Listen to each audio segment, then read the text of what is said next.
Hello, my name is Sharon. I'm 68 years old, and I want to tell you something I never imagined I would survive. I was lying in a hospital bed, weak, barely able to move, but completely aware. My husband leaned over me and whispered, "When she's gone, we'll be rich." And the woman standing beside him, his lover, smiled and answered, "I'm counting the days." They thought I was slipping away, thought I couldn't hear a thing. But the nurse adjusting my fora looked straight at them and said, calm and firm, "She can hear you." In that moment, they froze. But inside me, something finally woke up.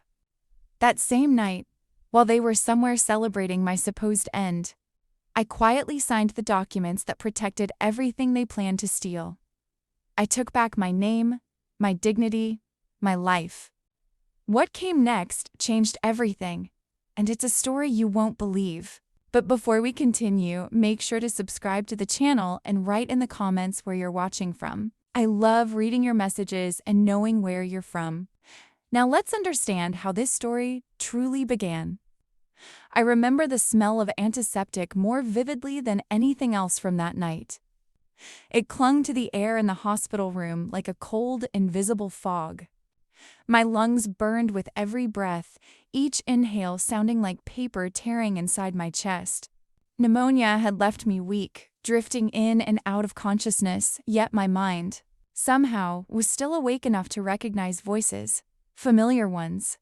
Richard's voice came first, soft, almost tender, the way he used to speak to me decades ago when we were young and dreaming of a life we ended up building together.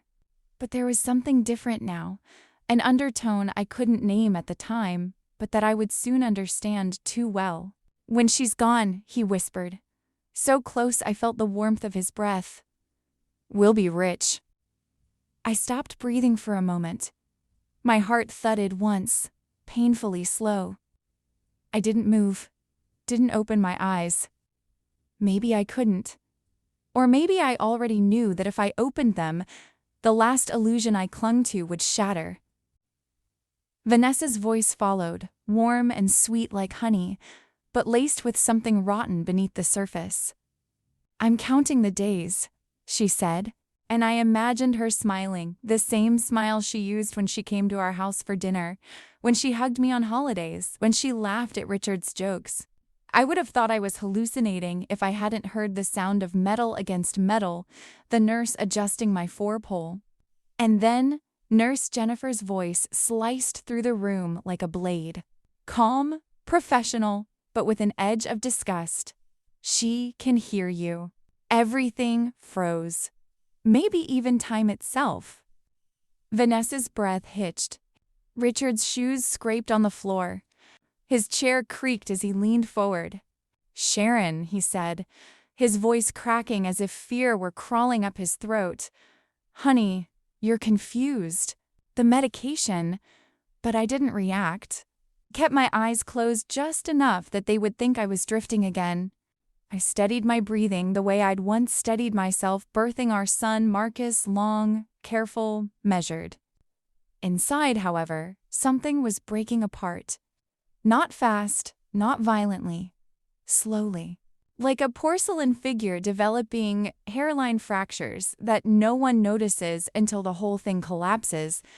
I remembered the man I married, the man who held my hand through childbirth, who cried when Marcus took his first steps, who danced with me barefoot in our first home because we couldn't afford furniture yet.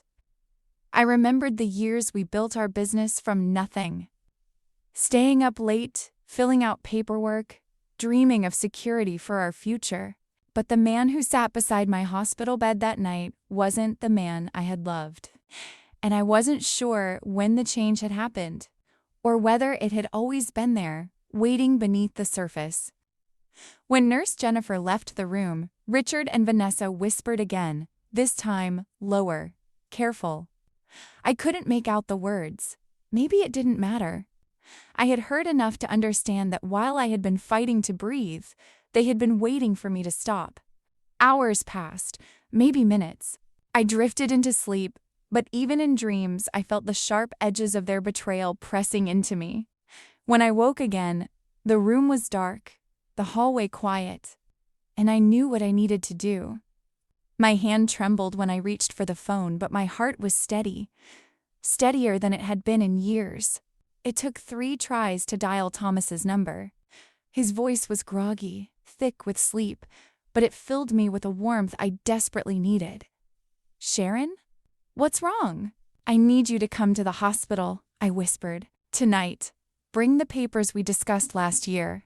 There was a pause, the kind that comes when someone understands more than you've said out loud. "I'll be there in 20 minutes. Thomas was a loyal friend, maybe the last one I had left. While Richard and Vanessa were celebrating my end at our favorite restaurant anniversary place, the one with the little candles and the piano, I sat upright in my hospital bed and signed every document I had asked Thomas to prepare a year earlier. Back when I had first felt something was off, but couldn't name it. Back when I still believed in Richard enough to doubt myself. "You're sure about this?" Thomas asked gently. I've never been more sure. My signature was shaky, but my resolve wasn't. He gathered the papers, locked them into his case, then hesitated. His eyes softened, the way people's eyes soften when they're about to hurt you with truth, not cruelty. "There's something else, Sharon," he said quietly. "Something you need to know about Marcus." My heart flinched. My son. My boy who used to fall asleep on my chest when he was small. My son whose future I had built my entire life around. "What about Marcus?" I whispered. Thomas handed me a folder, thick, heavy, ominous. I didn't open it right away. I wasn't ready. My fingers pressed against the cardboard, feeling the weight of it, the shape of it. As if grief had a physical form. "You'll need to read it when you're stronger," he said softly, "but you deserve to know." When he left the room, something unexpected happened. There, in the dim hospital light, surrounded by wires and monitors and the faint hum of machines keeping me alive, I didn't cry. I didn't scream. I didn't collapse the way someone might expect from a woman who had just learned her world was made of lies. Instead, I felt something rise in me. Something fierce. Something older than my marriage. Older than motherhood. Older than the version of myself who always put others first. It was the quiet kind of strength, the kind that starts as a whisper before it grows into something unstoppable. The woman they thought was dying wasn't gone. She was awakening. The world outside the hospital felt too bright when they wheeled me out. Sunlight hit my skin like something unfamiliar, almost foreign. 3 days had passed since the night I heard my husband and his lover whispering about my death as if it were an upcoming event they'd already scheduled. 3 days since I learned that the people I trusted most were willing to let me slip away for money. When Richard came to pick me up, he looked like a man who'd rehearsed all night for a performance he didn't want to give. You're better already?" he asked, his mouth pulling into a smile that stopped somewhere near his cheeks but never reached his eyes. His fingers tensed around the steering wheel even before I got into the car. "Stronger than ever," I said, letting each word sink into the space between us. He swallowed hard. I watched his throat bob, watched guilt twitch across his face like a shadow shifting in the breeze. He didn't touch me, didn't reach for my hand, didn't ask how I was feeling. He just drove, tapping his fingers nervously against the leather. When we reached home, I walked inside slowly, sensing the weight of memories pressing against each wall. The birthdays, the anniversaries, the quiet breakfasts, the laughter that once felt so real. Now every corner of the house felt altered, like the foundation had tilted while I was gone. That afternoon, the doorbell rang. The chime echoed through the living room, strangely sharp, as if the air itself had been waiting for this moment. Marcus stood there holding a bouquet of lilac, my favorite, though I wondered if he remembered that on his own or if Vanessa had told him. His face lit up when he saw me. "Mom!" he said, stepping inside quickly and wrapping his arms around me. For a moment, for the briefest second, I felt the warmth of my little boy again, the child who used to run to me after scraping his knee. The one who whispered secrets into my ear at bedtime. The one whose head once fit perfectly beneath my chin. I heard you were really sick, he murmured. I'm so glad you're okay. But something was off. The embrace ended too fast. His eyes darted around the room before settling back on me, calculating, searching for something I couldn't see. He cleared his throat. So, have you thought about what we discussed? He asked lightly. About signing over the properties to me for tax purposes? I really think it would help streamline everything. Legally, I mean. It was like a tiny fissure opened in my chest, a quiet, dull crack that spread slowly, rhythmically, painfully. My son. My own son. Coming to me with paperwork barely 24 hours after I left a hospital bed he thought might become my deathbed. I managed a small smile. Actually, Marcus, I've been meaning to talk to you about those properties. His eyebrows rose. I turned, walked to the coffee table, and opened the folder Thomas had given me, the one that had sat like a living weight on my lap ever since he placed it there in the hospital room. Inside, bank statements, transfers, shell accounts, numbers circled in red ink. 3 years of theft. 3 years of siphoning money from the business I built with my bare hands, funneling it through offshore accounts he assumed I'd never discover. I placed the folder in his hands. He scanned the first page, and his tan complexion drained, bleaching into something pale and ghostly. His hands trembled. His voice came out thin. Mom! I can't explain. I stepped closer, steadier than I felt. You've taken $340,000 from the company I built, I said softly, each syllable landing like a stone. The company I plan to leave to you. His eyes flicked away, his jaw clenched. The air between us thickened with things he wasn't saying. Then something inside him snapped. His shoulders stiffened and the concerned son vanished as if someone had ripped off a mask. You don't understand, he hissed. Dad and Vanessa promised me a cut if I helped them. They said you were going to disinherit me anyway.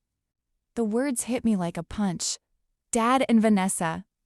The two names side by side, my husband and the woman he betrayed me with, spoken so casually by my son, as if their alliance were normal, natural, justified. The room tilted. I gripped the back of the armchair to steady myself. My legs felt unsteady, not from illness, but from the force of truth slamming into me all at once. Both of them. My husband. My son. Plotting. Scheming. Betraying. My breath wavered, but my voice didn't. Get out, I whispered. He blinked. Confusion, then indignation, flashed across his face. Mom, get out of my house. The sound tore from me, raw and primal, louder than I intended, loud enough to make my own ears ring. Marcus staggered backward, shocked. For a moment we stared at each other, mother and son, separated by a lifetime of love on one side and a valley of deception on the other. As he reached the doorway, he turned. His face tightened into something harsh, something ugly I had never seen in him before. You always were too trusting, Mom, he spat. That's your weakness. The door slammed behind him, rattling the frame. Silence filled the room, heavy and suffocating.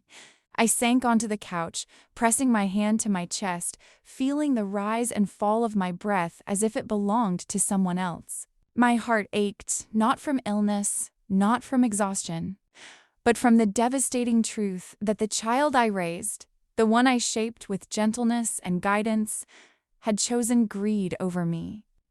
But beneath that grief, beneath the shattering recognition of his betrayal, something else stirred, quiet and fierce. He thought trust was a weakness, but trust wasn't my weakness. Love wasn't my weakness. My weakness had been believing that loyalty guaranteed loyalty in return. Now, for the first time in years, I felt something shift inside me, not breaking, not collapsing, but awakening, a strength I hadn't used in decades. A part of myself long buried beneath sacrifices and compromises and excuses for people who didn't deserve them. They thought they were manipulating a dying woman. But I was alive, and none of them would see what was coming next. For 2 weeks, I lived a double life. On the outside, I was the fragile woman recovering from a collapse, weak, quiet, slow in my movements, deliberately small. It wasn't difficult to play the part. Exhaustion still lived under my skin like a bruise. But inside, something different had begun to grow. A steadiness, a quiet fire, a readiness I hadn't felt in years, maybe decades. I pretended to move gently around the house, sipping tea and clutching the railings as if my legs still trembled. While every night I met with Thomas or exchanged whispered updates with Rosa Martinez. Rosa. She was unlike anyone I had ever worked with. A sharp-eyed woman in her 50s whose voice carried both steel and compassion. She had the tired, knowing expression of someone who had seen every kind of human betrayal and no longer flinched at any of it. But with me, she softened just a little. Sometimes, when she looked at me, I had the strange sensation that she saw the woman I used to be and the one I was in the process of becoming. On the 14th day, she arrived at my house just before sunset. The air smelled faintly of rain, and the light in my kitchen was warm and dim, almost tender. She closed the door behind her without speaking, her jaw tight. I knew instantly she had found something big. "Sharon," she said, her voice low but controlled. "What I've uncovered goes deeper than you think."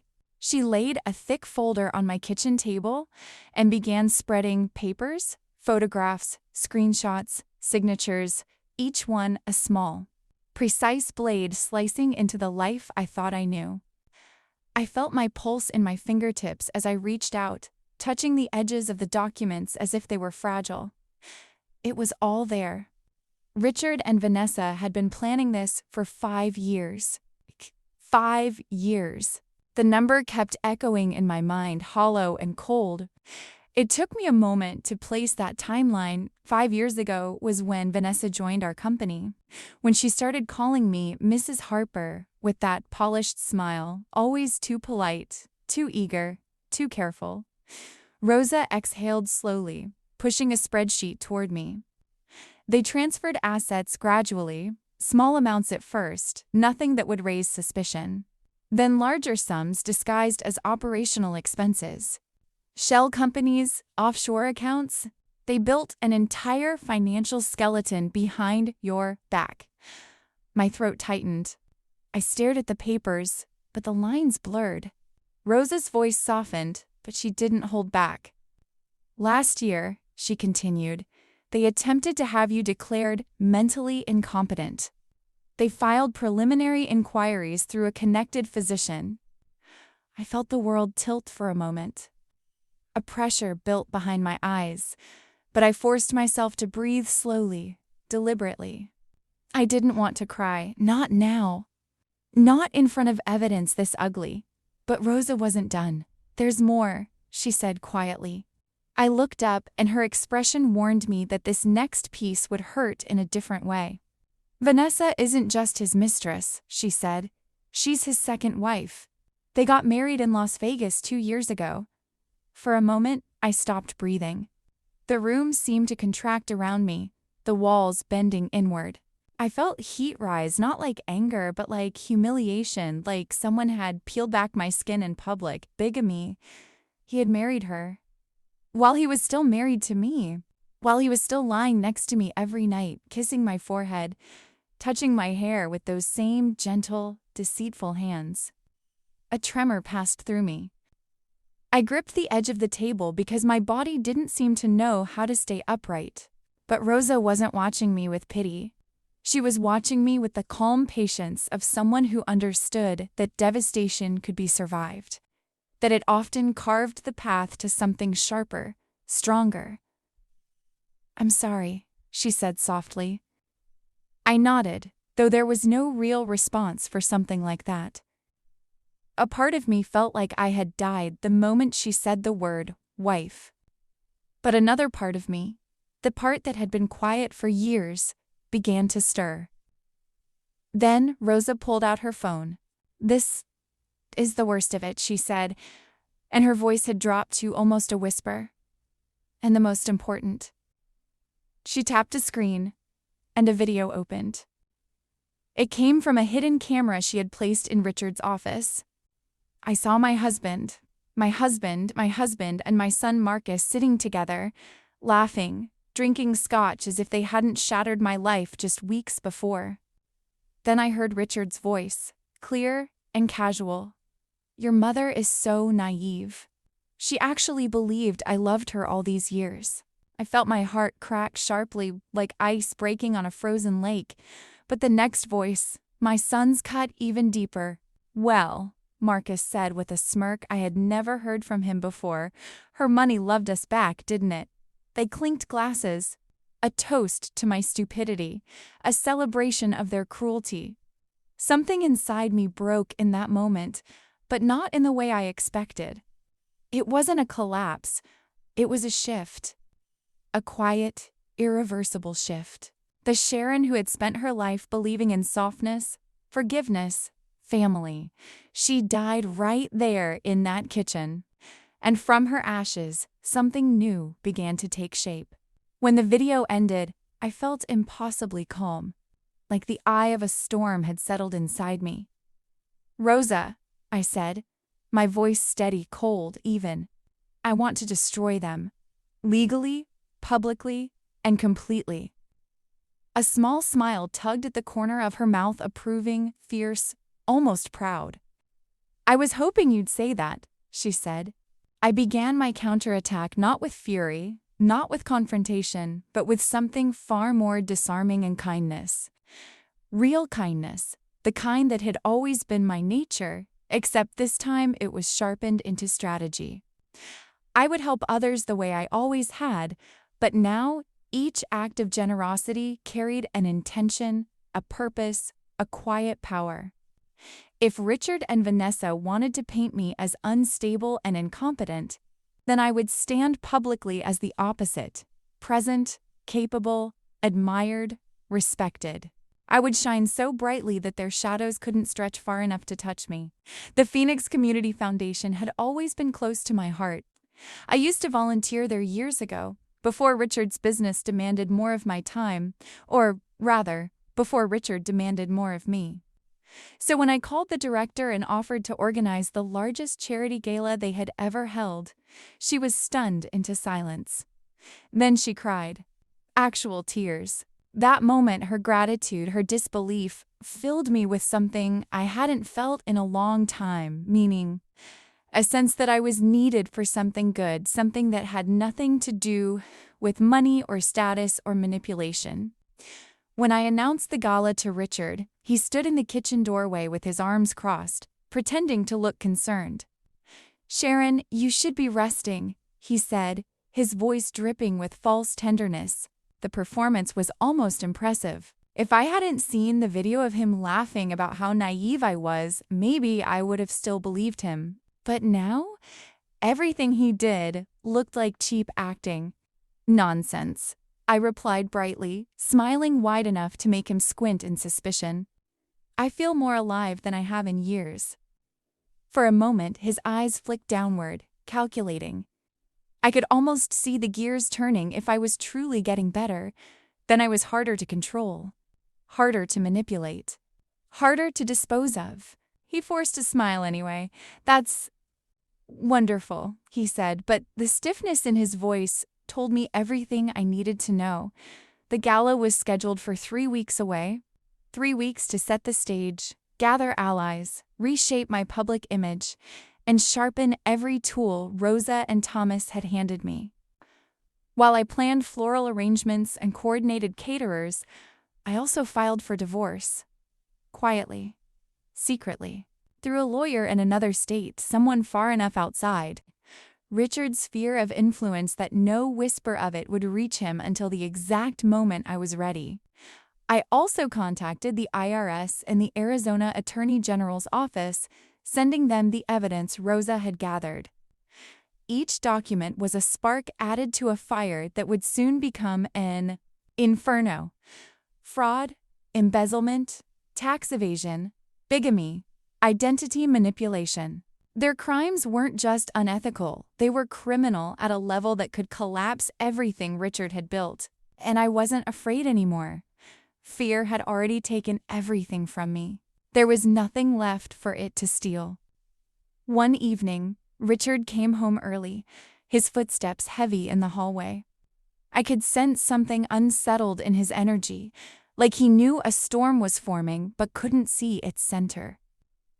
He approached me in the living room, where I sat reviewing vendor quotes. Without asking, he leaned in and kissed my forehead. "You know I love you, right, Sharon?" he said, and there was a tremor in his voice, small but unmistakable. I looked up at him, straight into the eyes that had once looked at me with promises of forever. I searched them, not for answers, but to confirm what I already knew. There was nothing left there. No sincerity, no loyalty, no love, just a man terrified of losing his safety net. "I know exactly what you are, Richard," I said softly. His smile faltered, just for a second. Then he let out a forced laugh. "You're acting strange, honey. Maybe the medication—" "I'm done with medication," I interrupted. My voice didn't rise. It didn't need to. "I'm done being weak, and soon you'll be done too." For the first time in years, he had no ready reply. That night, he barely slept. I knew because I heard him pacing through the walls of our separate bedrooms. Yes, separate. I'd moved into the guest room a week earlier, claiming my cough was keeping him up at night. In truth, I couldn't stand the idea of him breathing near me, let alone in the same bed. The distance between us was no longer emotional, it was physical, intentional, necessary. 2 days before the gala, Marcus showed up at the house. I saw his car from the window, the same black sedan I had once been so proud to help him buy. He stood on the porch looking smaller than I remembered, like the guilt had shrunk him. His shoulders were hunched, his expression desperate. I felt something ache inside me, a soft, old ache that still remembered braiding his hair when he was little, kissing his scraped knees, cheering at his school plays. He knocked. Not the confident knock he used to give when coming home for dinner, but a hesitant, trembling one. I opened the door just enough to look at him. "Mom," he said, voice cracking, "we need to talk. I can explain everything." For a moment, I almost softened. Almost. But then I remembered his voice in the video. Her money loved us back, didn't it? The tone he had used, the pleasure in his words. I remembered the betrayal, the way he had chosen Richard's greed over my love. My hand tightened on the door. "Save it for the judge," I said. His face crumpled, shock, shame, fear, but I didn't let myself read into it. I closed the door, slow and deliberate, the latch clicking like a final verdict. And for the first time in a long time, when I leaned back against the wall and exhaled, I didn't feel broken. I felt strong. The night before the gala, when my mind was already swirling with rehearsed conversations and final details, the phone rang. At first, I almost didn't answer. It was late, and the house had that tense, brittle quiet that always settled over it whenever Richard sensed something slipping out of his control. But when I glanced at the screen and saw the name, Evelyn, I felt a tug in my chest I couldn't ignore. Evelyn was 83, gentle and soft-spoken, with hands that always smelled faintly of lavender soap. I had known her for nearly 40 years. She had been kind to me in ways her son never managed. She had always watched me with tender, apologetic eyes, as if she knew something about Richard that I didn't, something she had never dared to say aloud. When I answered the call, her voice trembled. "Sharon, dear, I hope I'm not calling too late." "Of course not, Evelyn," I said, easing into the armchair beside the window. The desert night pressed against the glass, warm and still. "Is everything okay?" She inhaled sharply, and I could hear the strain in the sound. "Richard has been asking me to convince you to sign some papers." Her voice dropped, becoming almost a whisper. "But I need to tell you something. He tried the same thing with his father before he died." My heart lurched so violently it felt like my chest tightened around it. "What do you mean?" I asked, barely managing to get the words out. My fingers clutched the armrest, knuckles white. She paused, gathering herself, and when she spoke again, there was a weight in her words that made the room seem smaller. Richard isolated his father in his final month. He tried to change his will. He tried to take everything. But I stopped him. Her voice cracked. I never said anything because I thought maybe I was wrong. Maybe I had misunderstood my own son. But I didn't. And now he's trying to do it to you. I closed my eyes. Not against the pain, though the pain was there, sharp and cutting, but against the recognition, the realization that this wasn't new. This wasn't the man I loved changing over time, being influenced by Vanessa or twisting under pressure. This was who he had always been. And I, in all my hope and softness, had simply never seen it. "Evelyn," I whispered, "why didn't you tell me sooner?" "I should have," she said, her voice breaking openly now. "I should have warned you years ago, but I was afraid, ashamed, and I kept hoping he'd be better, that he'd grow." She exhaled shakily. "I'm so sorry, Sharon." Her apology was a gentle knife, not because it hurt, but because it revealed the truth I had been avoiding. Richard's cruelty wasn't new, and it wasn't accidental. He had been honing it his entire life. I sat there, breathing slowly, letting the knowledge settle. The betrayal deepened, but strangely, it also steadied me.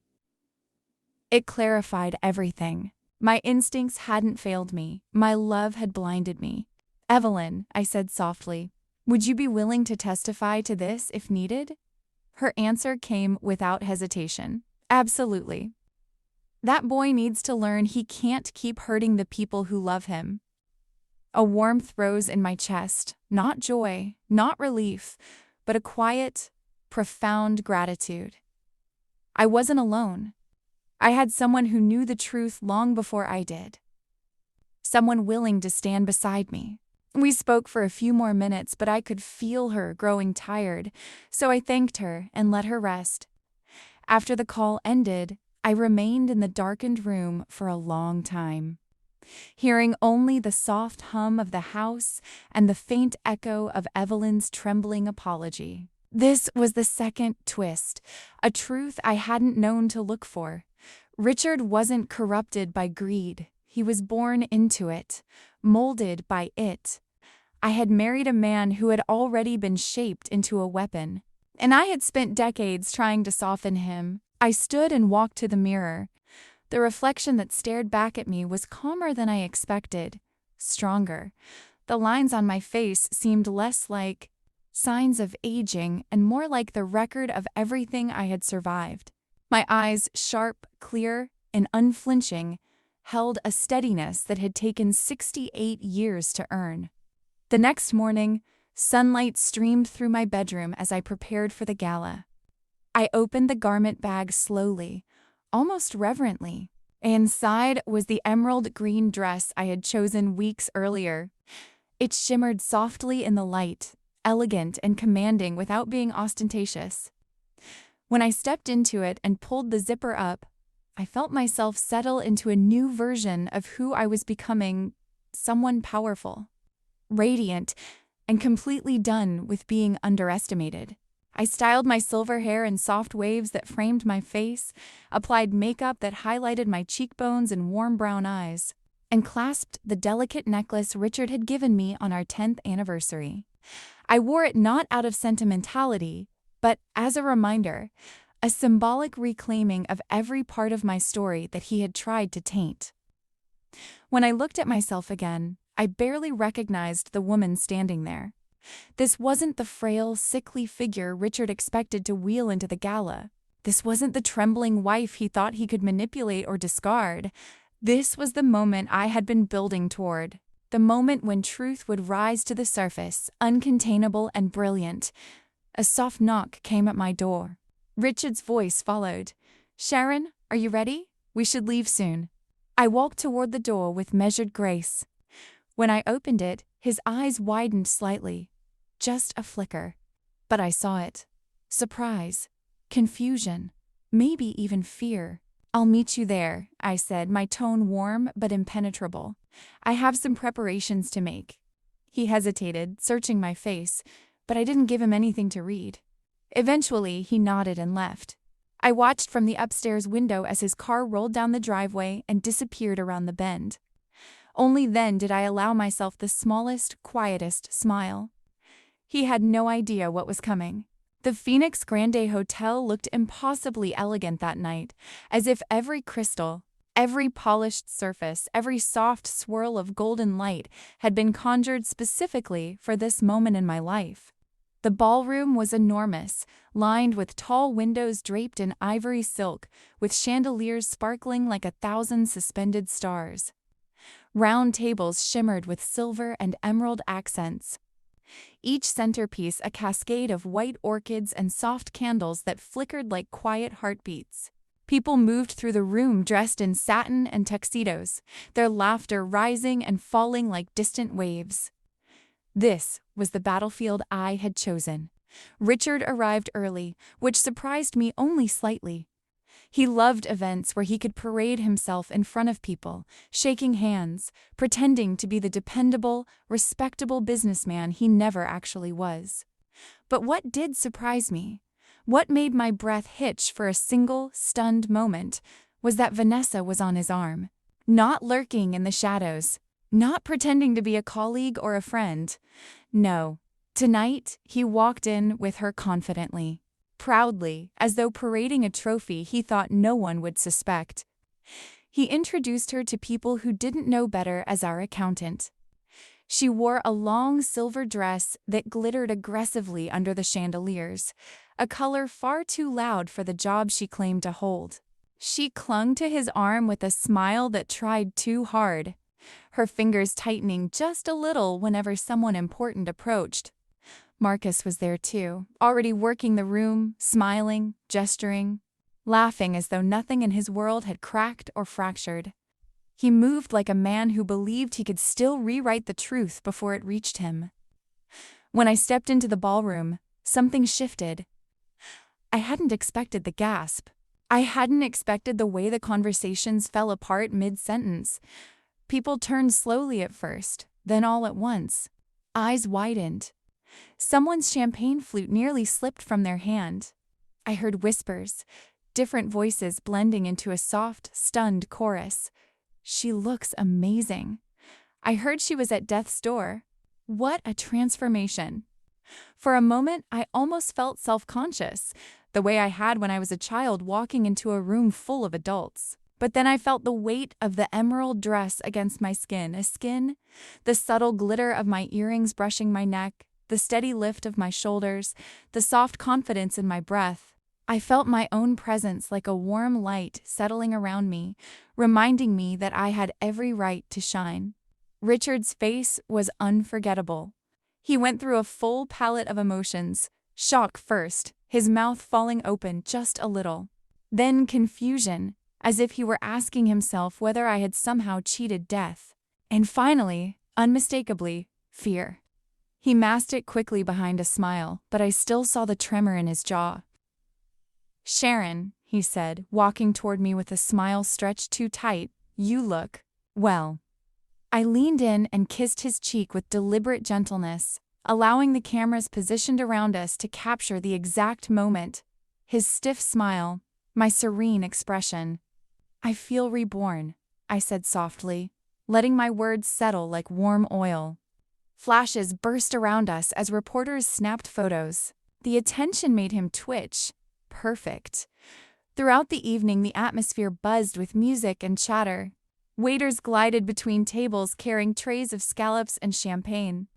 The community leaders who spoke before me delivered warm, heartfelt messages about resilience, charity, and coming together in times of need. I listened, nodding, feeling each word resonate more deeply than they knew. Meanwhile, I kept my eyes on Richard, on Vanessa's too tight smile, on Marcus, whose confidence was slowly cracking at the edges each time our eyes met. The image of all three of them sitting together would have broken me once. Now, it only fueled me. When the time came for me to speak, I rose, smoothing my dress with steady hands. The stage lights were warm on my skin as I stepped up to the podium, my heels clicking softly against the polished wood floor. I felt a hush spread across the room like a ripple. 200 faces turned toward me. 200 breaths paused. Richard sat in the center. Vanessa clutched his hand, her expression worried. Marcus stared at me with a tight jaw and restless eyes. I let my gaze sweep gently across the crowd before I began. "Good evening, everyone," I said. My voice was steady, warm, carrying easily through the room. "Thank you for coming tonight to support the Phoenix Community Foundation, an organization dedicated to helping families in crises." A small murmur of agreement moved through the room. I paused, letting the words settle. Letting the weight of that phrase, families in crisis, reach exactly where I intended. "I've always believed in the goodness of people," I continued, "in family, in trust, and in love." Behind the lights, I saw Richard shift in his chair. Vanessa squeezed his hand. Marcus exhaled sharply. "But recently," I said, allowing a softness into my tone, "I've learned some valuable lessons about who really deserves our trust." There was a subtle tension in the room now, a collective awareness drawing everyone a little closer, as though they sensed something unspoken happening underneath my words. I could feel their empathy, their curiosity, their readiness. Richard's discomfort was palpable. He shifted again, his spine stiffening. Vanessa leaned in toward him, whispering something urgently. Marcus stared at the floor. "Tonight," I said, my voice lifting with purpose, "I want to make a major announcement." The room went silent, completely silent. It was as though even the chandeliers had paused their shimmering. 200 faces leaned forward. Richard froze. Marcus's eyes snapped up. Vanessa's hand tightened around Richard's like a vice, and I took a slow breath, feeling every heartbeat, every truth finally rising to the surface. The applause felt distant at first, like it was happening in another life, one that had slipped through my fingers without my noticing. The ballroom lights shimmered across hundreds of faces, but all I could see was the reflection of my own trembling hands. Even so, my voice came out steady as I announced the donation. The birth of the Truth and Justice Fund and the purpose behind it. The crowd admired generosity. They expected polished speeches, rehearsed gratitude. They had no idea they were standing at the edge of an emotional cliff with me. I want to share my own story because I believe transparency and truth are essential to healing. The room shifted, the kind of stillness that happens when people stop breathing. I felt it sweep across the carpeted floor, felt the weight settle like a stone at the center of my chest. Richard rose from his seat so abruptly, his chair scraped hard against the marble, earning startled glances. "Sharon, this isn't the time. Sit down, Richard." I didn't raise my voice. I didn't have to. It was the tone of a woman who had finally stopped apologizing for the pain she'd endured. Something in it, something calm and irrevocably done, made him freeze. He sat. For the first time in years, he obeyed. I swallowed hard, feeling the burn in my throat as memories pushed up like broken glass. 3 weeks ago, I said, while recovering from pneumonia in the hospital, I overheard my husband telling his lover that he was waiting for me to die so they could inherit my money. A wave of disbelief rolled across the room, sharp breaths, hands rising to mouths, whispers scattering like loose paper in the wind. The truth, once spoken aloud, didn't just hang in the air, it sliced through it. Cameras lifted. News crews who had been casually covering a charity gala suddenly sensed a story so explosive it might burn the skin off anyone too close. What I discovered next was worse, I continued, my voice shaking only once, barely noticeable. My husband, Richard Chambers, has been stealing from our company for years. He married another woman while still married to me, and he convinced our son to help him embezzle over $300,000. Marcus shot to his feet so fast his wine glass tipped. "This is insane. She's having a mental breakdown." His words were a knife twisted into the oldest wound, the wound of a mother who had spent her life loving a child who had stopped looking her in the eyes long ago. But tonight, I didn't crumble. Tonight, I had brought an armor made of truth.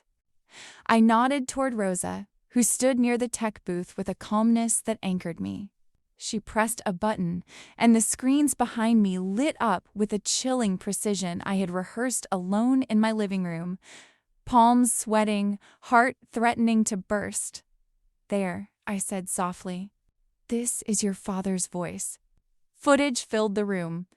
Richard and Vanessa, sitting at a patio table, sunlight hitting their champagne glasses. Their voices were unmistakable, planning, laughing, outlining exactly how much longer I might live and how they would handle things once I was gone. Someone gasped so loudly it echoed like a sob. Another click. Their marriage certificate, dated, notarized, Las Vegas seals shining in the corner. Another click. Screens full of offshore transactions, money slipping through accounts like water through greedy. Hands, names, dates, signatures.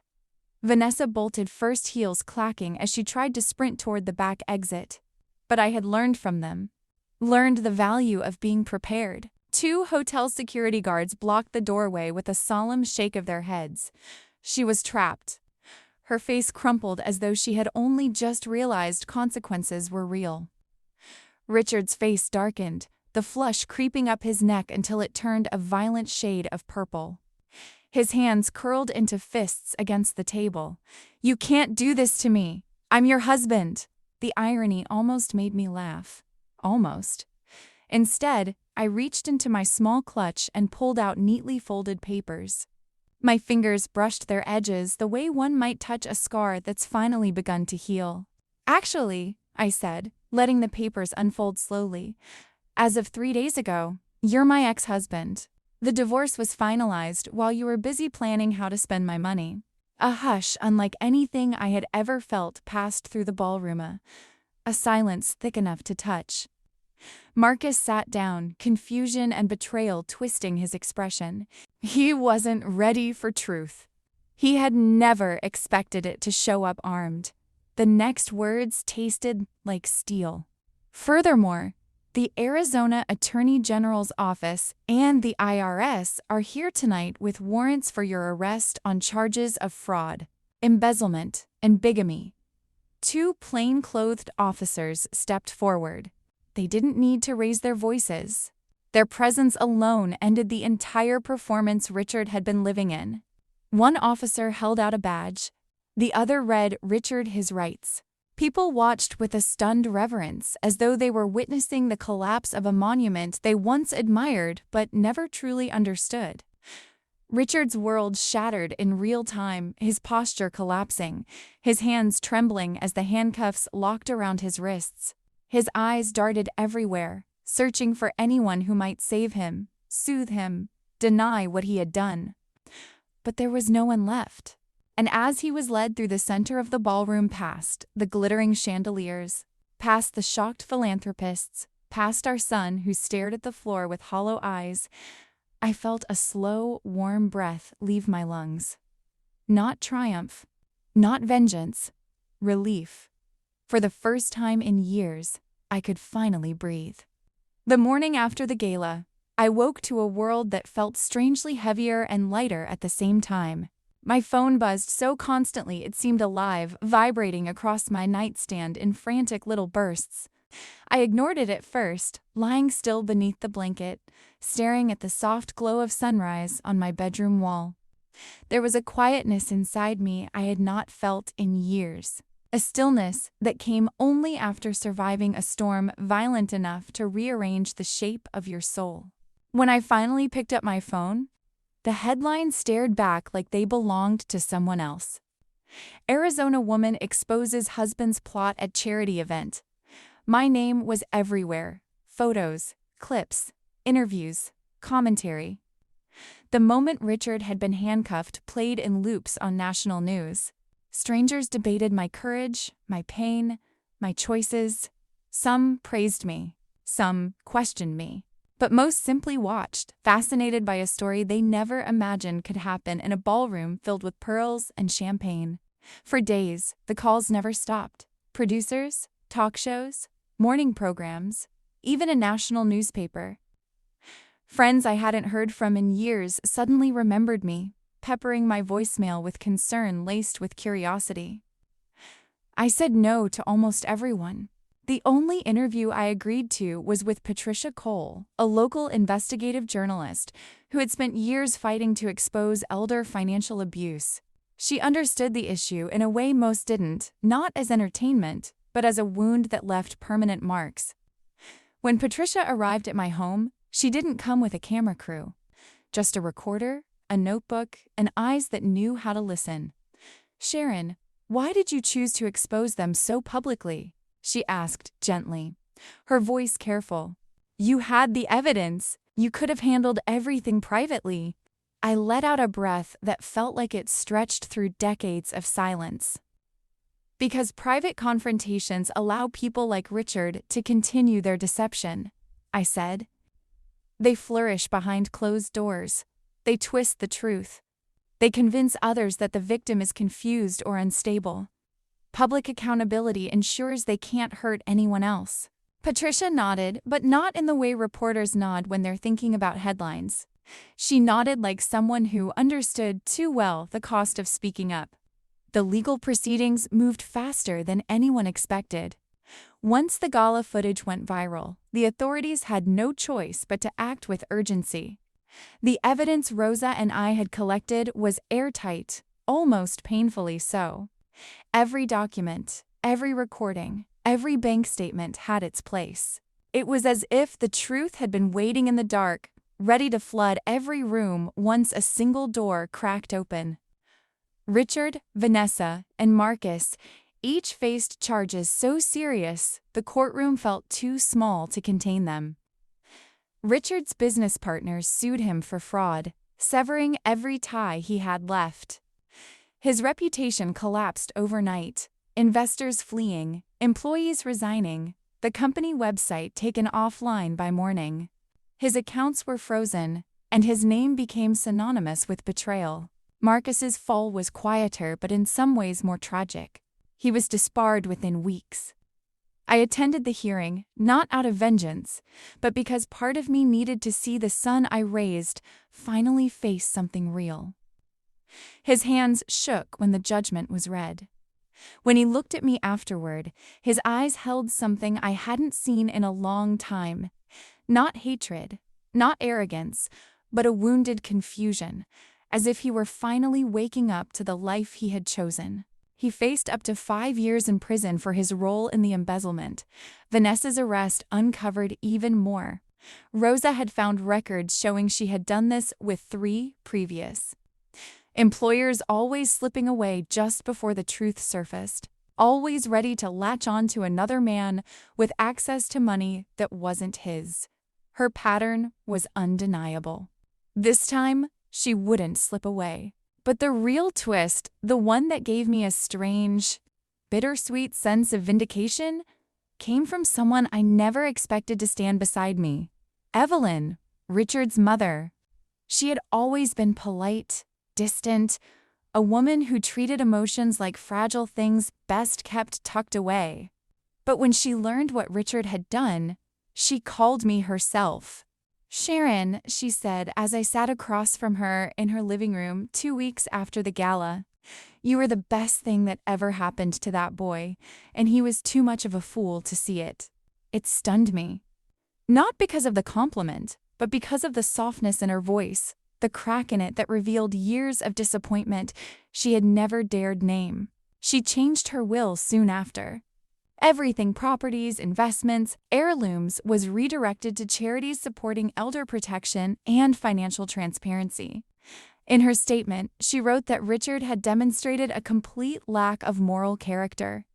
It was a condemnation far heavier than any courtroom could deliver. As weeks turned into months, I focused on rebuilding my business, my heart, my sense of trust. I surrounded myself with people who valued honesty over image.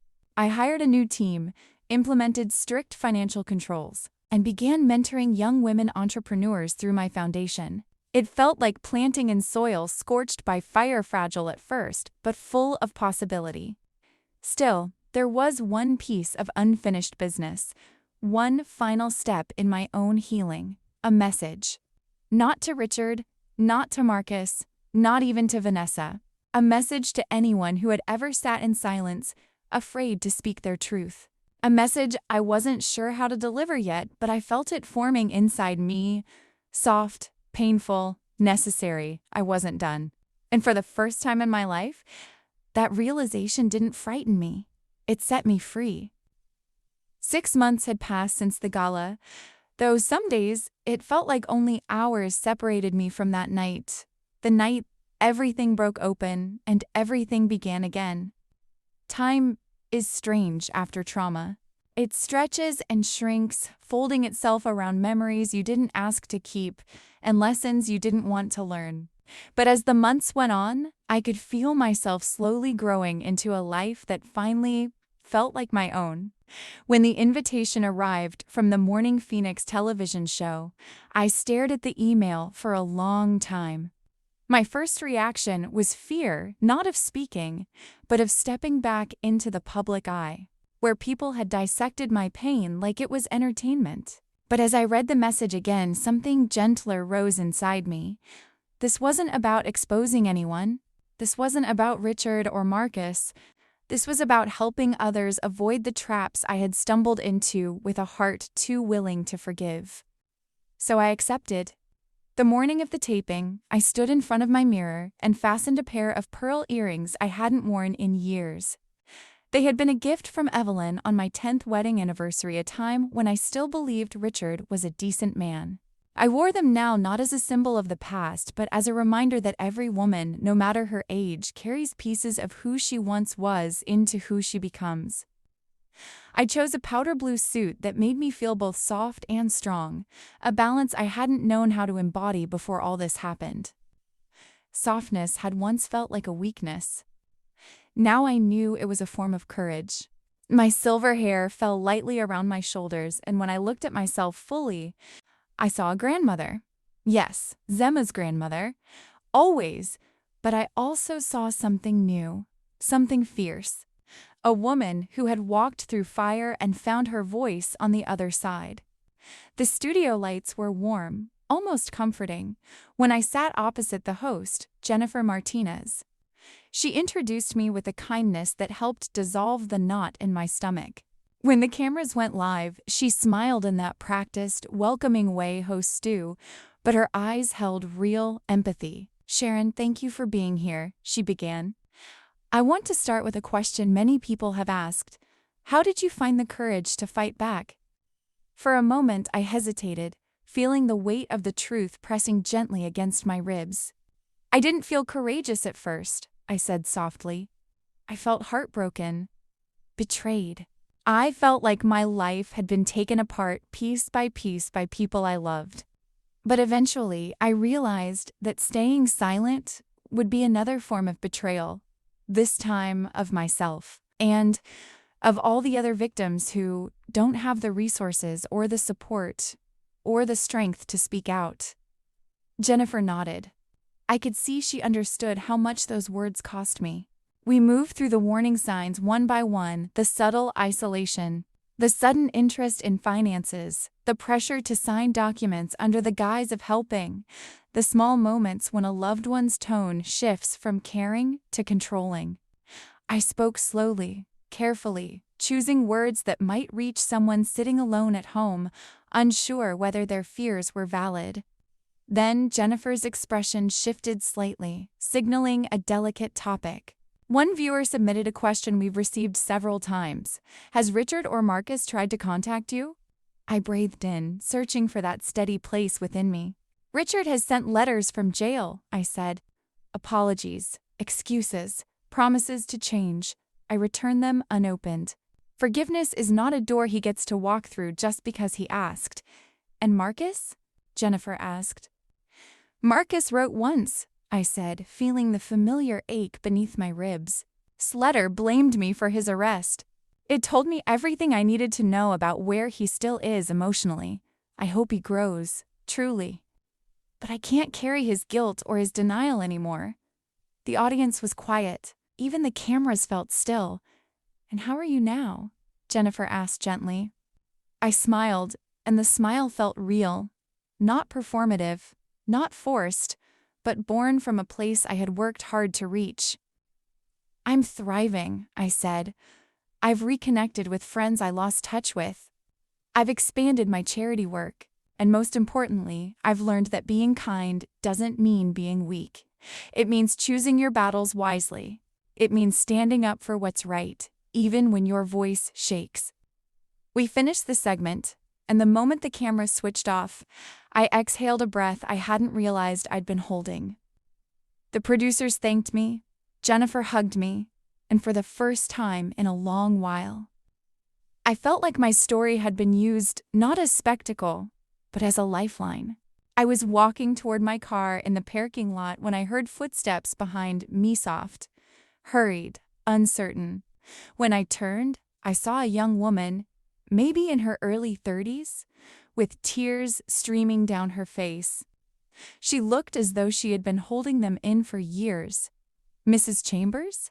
She said in a trembling voice. My name is Diane. I think my husband is doing to me what Richard did to you. I didn't know what to do until I saw you speak. Something inside me cracked open, not with pain, but with recognition. I didn't think. I just stepped forward and pulled her into a hug. She held on to me like a person drowning who had finally reached a shore. Diane, I whispered, brushing her hair from her damp face. You're not alone. You hear me? You are not alone. I reached into my purse and handed her Thomas's card. Call him, today. He'll guide you through this step by step. She nodded, crying harder now, but with relief instead of fear. As she walked away, I felt a warmth in my chest, not pride, not triumph, but something deeper. Purpose, connection, healing. Helping Diane was worth more than any revenge. It was the beginning of something bigger than the pain that started all of this. It was proof that rising from the ashes isn't about erasing the fire, it's about becoming someone who can walk through it and still offer light to others. I got into my car, touched the pearls at my ears, and whispered a quiet promise to myself. This is just the beginning. A full year had passed since that night in the hospital room, the night I lay still as stone while the two people I trusted most carved open the truth with their own careless words. I sometimes wondered who I would be today if I hadn't heard them. Would I still be living in that beautiful house that felt more like a mausoleum by the end? Would I still be shrinking myself so Richard could feel bigger, quieter so Marcus could feel smarter? The thought chilled me now because the answer was yes. Without that moment, I might still be asleep. But on this anniversary, I stood in a very different place. Not a hospital bed, not a ballroom filled with whispers, but in front of the Arizona State Legislature, facing rows of lawmakers who held pens, papers, and the power to change lives. I wore a deep crimson dress, a color I hadn't dared to wear in decades. It draped across my shoulders like a declaration, a reminder of passion rediscovered, strength reclaimed. When I stepped up to the podium, I felt no tremor in my hands, no hesitation in my breath. I felt ready, more myself than I had been since my 20s. Honorable members of the legislature, I began, and my voice surprised even meek, grounded, unshaken. My name is Sharon Chambers, and I'm here to tell you that the financial abuse of elderly family members is not a rare occurrence. It's an epidemic hidden behind closed doors, behind smiles, behind the word family, and it destroys lives. Their eyes lifted, their pens paused. They were listening. I told them my story, not the sensational version, not the headlines, not the viral retellings. My version. The one that included the nights I couldn't sleep because I didn't trust the man breathing beside me. The mornings I swallowed confusion because the alternative was believing my own husband wanted me gone. The humiliation of realizing my son viewed me as a bank account rather than a mother. I talked about the hidden accounts, the forged documents, the manipulation, the quiet cruelty. But I also spoke of the awakening, the choice to rise, the power of truth when spoken aloud. When we trust the people we love, I said softly, we shouldn't have to fear that trust will be weaponized against us. We shouldn't need detective work or private investigators to survive inside our own homes. We need stronger laws, mandatory reporting, stricter financial oversight, and most importantly, resources for victims who are too afraid or too ashamed to speak. For a long moment after I finished, the room was silent. Then applause filled the chamber, not loud or theatrical, but sincere, a sound of understanding, of resolve. 3 months later, the legislation passed unanimously. The media called it Sharon's Law. I never asked for that title, but when I read it, I cried. Not for recognition, but for the women and men who would no longer fall through the cracks because I had decided, finally, to stop shrinking. Meanwhile, justice had unfolded with a steady, unrelenting pace. Richard was sentenced to 12 years in federal prison. Vanessa received 8. Marcus, who once believed he was untouchable, served 3 years and was placed on strict probation after his release. I did not celebrate their punishments, though I felt a cold kind of relief knowing they could no longer harm others disguised as family. My real victory had never been their downfall. It was the life I built on the ashes of the one they tried to erase. I rebuilt my business, not just restored it, but transformed it. We became a multi-million-dollar enterprise known for ethical practices, diversity, and transparency. Young women sought me out for mentorship, hoping to learn not just business, but resilience. The Truth and Justice Fund grew beyond anything I imagined. It helped over 300 families recover from financial abuse, guiding them through legal battles, offering resources, lifting them out of the darkness I knew too well. Every letter of gratitude felt like a balm I didn't know I needed. But the greatest healing came from Emma, 14 now, taller, sharper, with a quiet wisdom that softened me every time I looked at her. One afternoon, she sat beside me on my porch swing and leaned her head on my shoulder. "Grandma," she said, "you're my hero. You taught me that nice people can also be strong people." I had to hold my breath to keep from breaking into tears, because my granddaughter didn't just see my strength, she saw the softness too, and she honored both. On the anniversary of that hospital night, I hosted a gathering in the garden of my new home. Flowers bloomed everywhere, wild desert marigolds, lavender, jasmine that filled the air with sweetness. I had sold the old house long ago, the one that held memories now too heavy to bear, and chosen a place filled only with what I wanted to carry forward. Friends filled the yard. People I had helped stood beside people who had helped me. The air was warm with gratitude, laughter, healing. Rosa, who had become one of my closest friends, raised her glass as the sun dipped low, staining the sky in streaks of gold and crimson. To Sharon, she said, "Proof that you should never underestimate a woman who has decided she's had enough." The crowd cheered, and I felt a slow warmth spread through me, one that had nothing to do with the wine. It was peace. Real peace. The kind I once believed was reserved for other people. As I looked around at the faces glowing in the soft desert light, at Emma laughing with her friends, at Thomas teasing Rosa about her dramatic toasts, I felt something settle inside me with gentle finality. I had been invisible to Richard. A wallet, a caretaker, a placeholder, just an aging woman he believed he could erase. But I had proven to him, to myself, to everyone that I was so much more.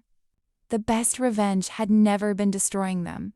It had been creating a life so full of purpose, joy, connection, and power that they no longer had any place in it. Not as villains. Not even as memories. As the last colors of sunset faded into violet, I whispered to myself, not as a declaration, but as truth. I reclaimed my life, and that made me the winner. I was Sharon Chambers, 69 years old, survivor, advocate, builder, protector of the vulnerable, and proof that it is never too late, not at 50, not at 60, not at 72, rewrite your ending. If you felt inspired by this journey and want more stories of resilience, justice, and powerful comebacks, don't forget to subscribe to the channel